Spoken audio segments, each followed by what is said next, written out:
This is part 2 of my video documenting my unusual songwriting methods, which I use to jumpstart the writing process when time is short, I have no inspiration, and ideas are not flowing easily. This is in reference to my most recent release, the Winter EP. You can find it right here on my channel. A link is available down below. The overall general concept here is to get new material finished quickly without having to wait around for some random magical spark of inspiration to strike you. Instead, I like to apply certain techniques to generate ideas without the need to feel inspired or creative at that very moment. In this process, perfectionism is not the goal so much as just coming up with a bunch of cool tidbits, picking the best and most usable of them all, and developing those into something bigger and better over time. In the last video, we got all of our guitar parts finished into a rough draft recording, and next I would move on to the vocals. And for me, writing the guitar parts first helps me come up with the vocal parts easier, in a sense that I already created a mood and setting, and I already established a list of predefined notes that I can choose from while writing a melody. Now, I know many songwriters will have all of their lyrics written before anything else, but this usually doesn't work very well for me. I might have just a few cool phrases or an interesting play on words pre-planned.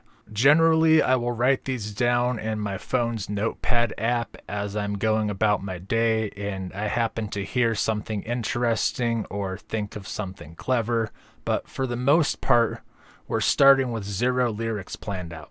How I write is I focus on what it's going to sound like before I figure out what it's going to say or what it means. I generally like to come up with the melody before the lyrics. This makes it easier to come up with ideas and changes that will fit the song. I have 2 main goals while I'm creating the melody. I want to choose notes that harmonize with the chord tones rather than just following along with the root notes. And I want to choose a rhythm pattern that is a little bit syncopated from the guitar strumming or picking. Generally, anything that will create a little bit of counterpoint or a little bit of variation in the song. I really try to avoid melodies that hover around the root notes or follow the rhythm of the guitar too closely. As a solo performer, you really only get 2 layers in the composition, the guitar and the vocal, and that's all that you really have to play with. So I aim to get a lot of variation between the 2. One should not follow the other too closely. Make as big of an arrangement as you possibly can within these limitations. Keeping this in mind that we're trying to add a layer rather than just follow along, I go into improvisation mode and record some ideas along with the guitar track. You will probably find that there are not too many note choices that will work along with your chords. So again, despite the limitations, I try to do as much as possible with these few notes, and I end up experimenting with a lot of different rhythm patterns. If the guitar part is busy with a lot of notes, hold out longer notes on the vocal. If the guitar part is simple, then make the vocal rhythm busier.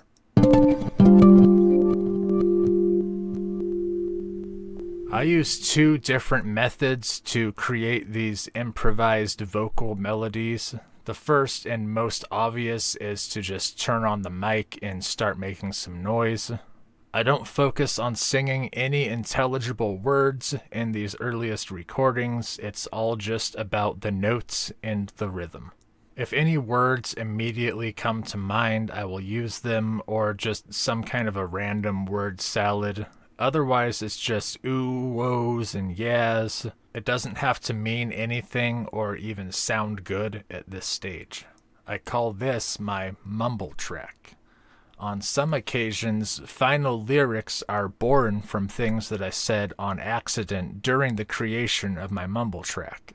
But we're saving all of the lyric writing for a later step in this process. The other way that I improvise vocal melodies is to use the guitar instead. I'll just jam along with my rough draft guitar chords using more of a lead guitar style. Single notes only, because obviously the voice can only sing one note at a time. And once you come up with a tasty lick, record it and then repeat the process until you have several recorded ideas. And after that, I will make another mumble track based on the lead guitar melodies that I just came up with. This is useful since a lot of the time I will write melodies on the guitar that are quite different than what I might be inclined to do with my voice alone. This also allows me to move notes around more precisely. For instance, if I know that I want a higher note, but I don't know what note exactly, I can find good notes more reliably, simply by just trying different things out on the guitar neck. So whether we used our voice or our instrument to get to this step, once we have our mumble track finished, we can start plugging in actual words and finalize a set of lyrics. As I mentioned before, sometimes my mumble track will only contain sounds and syllables, but sometimes a few words will come out in the process as well. So the idea is to think, what does this mumble track sound like it is saying? And write this down. Even if it's complete nonsense, don't overthink it at this point. What we're really trying to determine here is the syllable count in relation to the rhythm of the melody that we came up with. Along with the syllable count, we might also have a vowel sound that works well, or might even have a word or two that we will keep for our final lyrics, or just something that we can rhyme with. Remember that the overall concept is to write some usable lyrics without having any inspiration to do so, with no initial goal in mind. And that's why I'm taking such a roundabout approach for this. To recap, at this point, we should have a set of nonsense words written down with a syllable count that matches the rhythm, and maybe we will have a few usable words, or at least something close.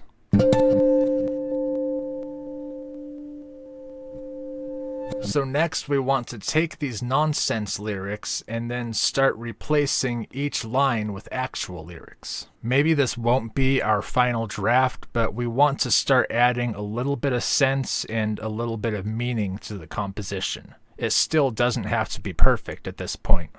I usually just draw from general things that I've been thinking about, general feelings that I've been feeling.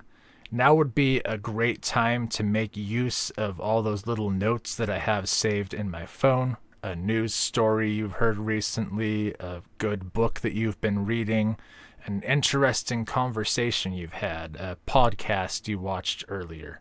Just pull a tiny bit of meaning out of somewhere or other and use that as the lens through which you are viewing your first draft lyrics, as you're changing the lines from a mumble track into something that means a little more.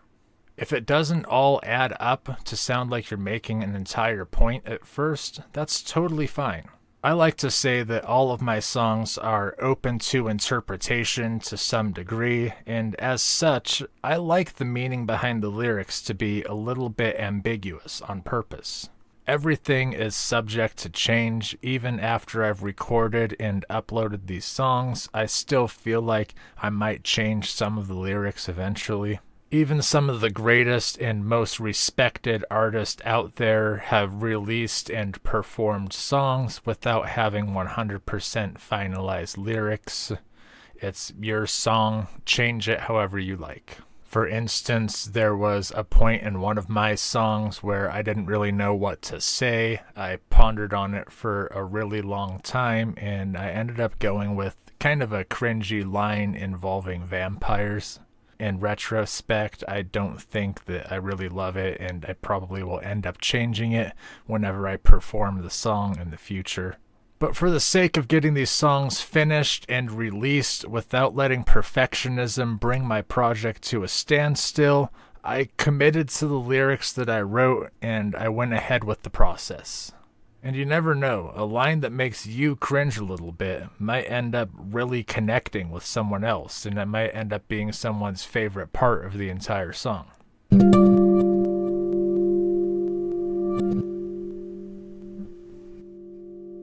So creating a cohesive set of lyrics through brute force alone is kind of difficult, especially if you're into more of the storytelling style of lyrics, but fortunately that isn't my style too much.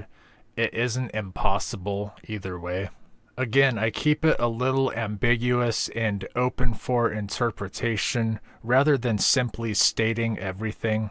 A good play on words, a double meaning, an idiom that can be twisted around, these all go a long way.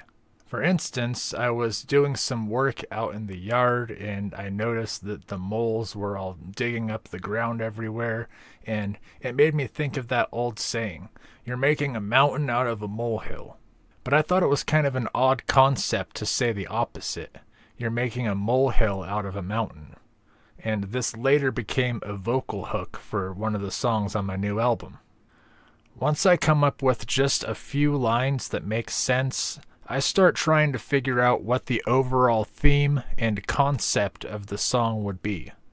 The sooner you land on a concept, a potential song title, a general statement that you were trying to make, the easier it will be to fill in the rest of the blanks and finish the song. You might even end up with more ideas than you were able to make use of. Sometimes I will manage to come up with one good verse, and then I will just sit there and struggle trying to come up with a second verse to follow that up. But I have a pretty good technique for this. In this case, I will just copy and paste the lyrics from verse 1 and make some little change to each line, while keeping the general concept or structure. For instance, verse 1 says, "So count me among the restless. I never felt like the rest of you." And later on, I based the second verse on the same structure. "Don't count me among the faithless. I don't believe like the rest of you." It's really hard to teach good lyric writing, and that is where a lot of the personality of a song and individuality of the writer comes through. I can't tell you what to write exactly, but I hope that some of these methods might make things flow a little bit easier than just staring down a blank page and hoping to get struck by a lightning bolt of inspiration. That's all I'm going to share for now. Thank you so much for watching, and please remember to like and subscribe if you feel like I have earned it, and go check out my new EP if you're curious as to how all of this has turned out. It's called the Winter EP. It's available right here on my channel. I have provided a link down below. Click it and enjoy. At the time of uploading this, the Winter EP is also available on Spotify, Apple Music, anywhere where normal people would usually listen to music. It is available on all major streaming platforms.